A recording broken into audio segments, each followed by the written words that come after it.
Assalamualaikum warahmatullahi wabarakatuh. Bersama saya Bu Ulia. Kali ini kita akan mempelajari tentang fungsi eksponensial pada kelas 10 MIPA semester 1.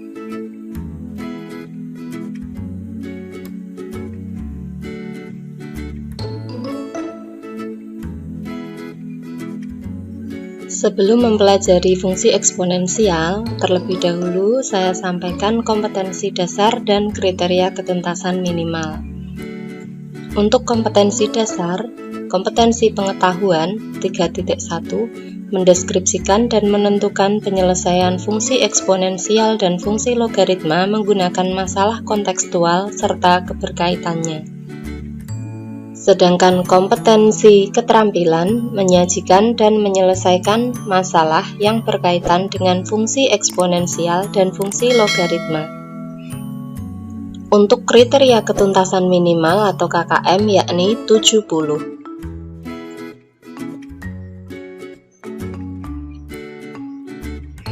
Nah, apa sih yang akan dipelajari pada materi ini? Untuk materi fungsi eksponensial yang akan kita pelajari antara lain sifat eksponensial, grafik fungsi eksponensial, persamaan eksponensial, serta pertidaksamaan eksponensial. Sebelumnya ada info menarik nih. René Descartes 1596 sampai 1650 adalah matematikawan asal Perancis yang pertama kali memperkenalkan bentuk pangkat. Pada awalnya, bentuk pangkat diperkenalkan sebagai cara untuk menuliskan perkalian berulang secara efisien. Sekarang, bentuk pangkat digunakan pada notasi ilmiah. Notasi ilmiah dinyatakan dalam bentuk A kali 10 pangkat N. Dengan 1 kurang dari sama dengan A kurang dari 10 dan N anggota bilangan bulat. Nah, notasi ilmiah ini akan kalian pelajari lebih lanjut di mata pelajaran fisika.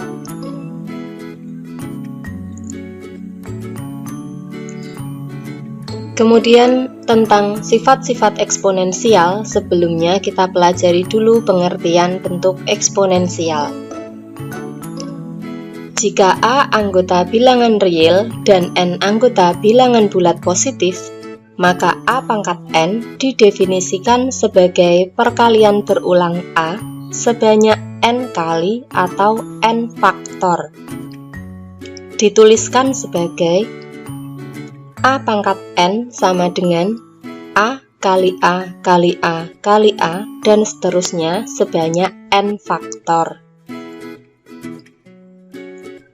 Dengan A pangkat N merupakan bilangan berpangkat, A merupakan bilangan pokok, dan N merupakan bilangan pangkat atau eksponen.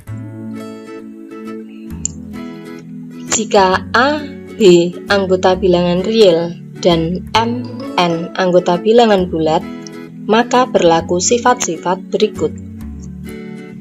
Sifat yang pertama, A pangkat M kali A pangkat N sama dengan A pangkat M ditambah N. Jadi perkalian bilangan berpangkat, di mana bilangan pokoknya sama, itu tinggal dijumlahkan pangkatnya. Sifat yang kedua, A pangkat M dibagi A pangkat N sama dengan A pangkat M dikurangi N, dengan A tidak sama dengan 0. Jadi untuk pembagian bilangan berpangkat, kita tinggal kurangkan pangkatnya. Sifat yang ketiga, A pangkat negatif M itu sama dengan 1 per A pangkat M, dengan A tidak sama dengan 0. Ini merupakan bagaimana cara mengubah bentuk pangkat negatif ke bentuk pangkat positif ya. Sifat yang keempat, A pangkat M dipangkatkan lagi N sama dengan A pangkat M kali N. Jadi pangkatnya dikalikan. Sifat yang kelima, A kali B pangkat M sama dengan A pangkat M kali B pangkat M. Sifat yang keenam, A per B pangkat M sama dengan A pangkat M dibagi B pangkat M. Dengan B tidak sama dengan 0. Nah, ada 6 sifat yang harus kalian perhatikan.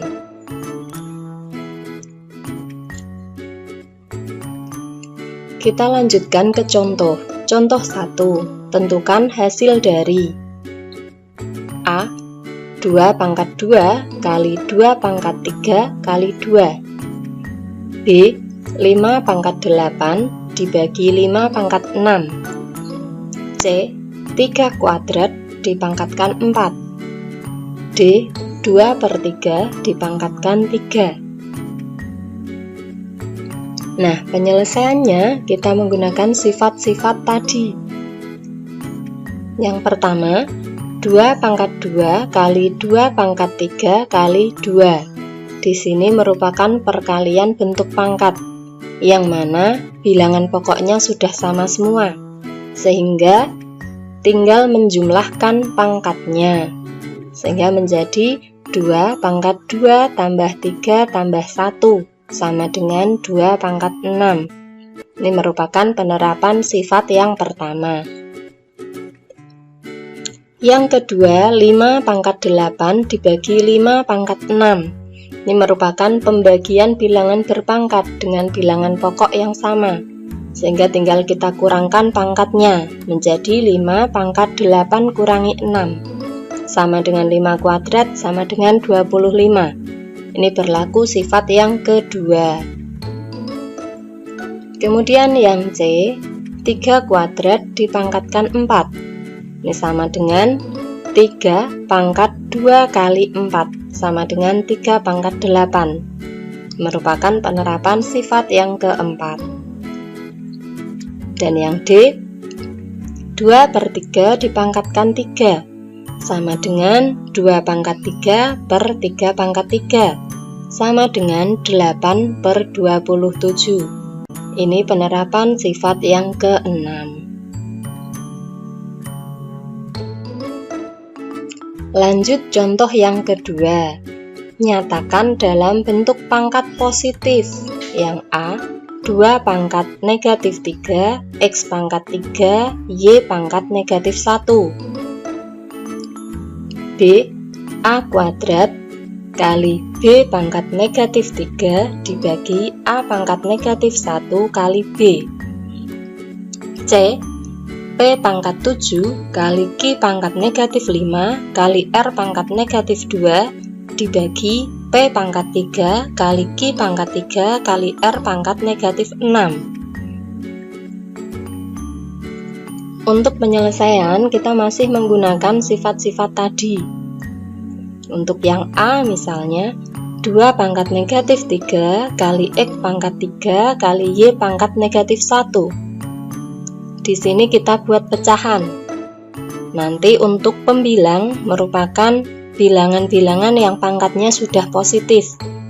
Untuk penyebut diisi oleh bilangan-bilangan yang pangkatnya negatif, sehingga menjadi X pangkat 3 dibagi 2 pangkat 3 kali Y pangkat 1 sama dengan X pangkat 3 dibagi 8Y.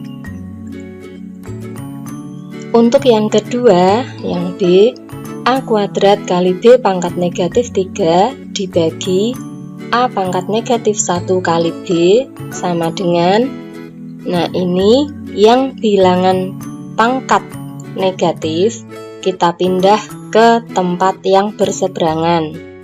Jadi kalau posisi di penyebut kok pangkatnya negatif, kita pindah ke pembilang, demikian sebaliknya. Sehingga menjadi A kuadrat kali A pangkat 1 per B pangkat 3 kali B. Nah, ini sudah pangkatnya positif semua. A kuadrat kali A pangkat 1, tinggal kita jumlahkan pangkatnya menjadi A pangkat 2 tambah 1 dibagi B pangkat 3 kali B. Kita juga tinggal jumlahkan pangkatnya, yaitu B pangkat 3 ditambah 1. Sehingga hasil akhirnya A pangkat 3 dibagi B pangkat 4. Contoh yang C, P pangkat 7 kali Q pangkat negatif 5 kali R pangkat negatif 2 dibagi P pangkat 3 kali Q pangkat 3 kali R pangkat negatif 6. Sama dengan, ini boleh kita kelompokkan sesuai sifat yang kedua, yaitu pembagian eksponen, sehingga diperoleh hasil P pangkat 7 dikurangi 3, Q pangkat negatif 5 dikurangi 3, R pangkat negatif 2 dikurangi min 6. Sama dengan P pangkat 4 kali Q pangkat negatif 8 kali R pangkat 4. Demikian untuk contoh 1 dan contoh 2. Terima kasih. Semoga sukses selalu dan tetap semangat belajar. Assalamualaikum warahmatullahi wabarakatuh.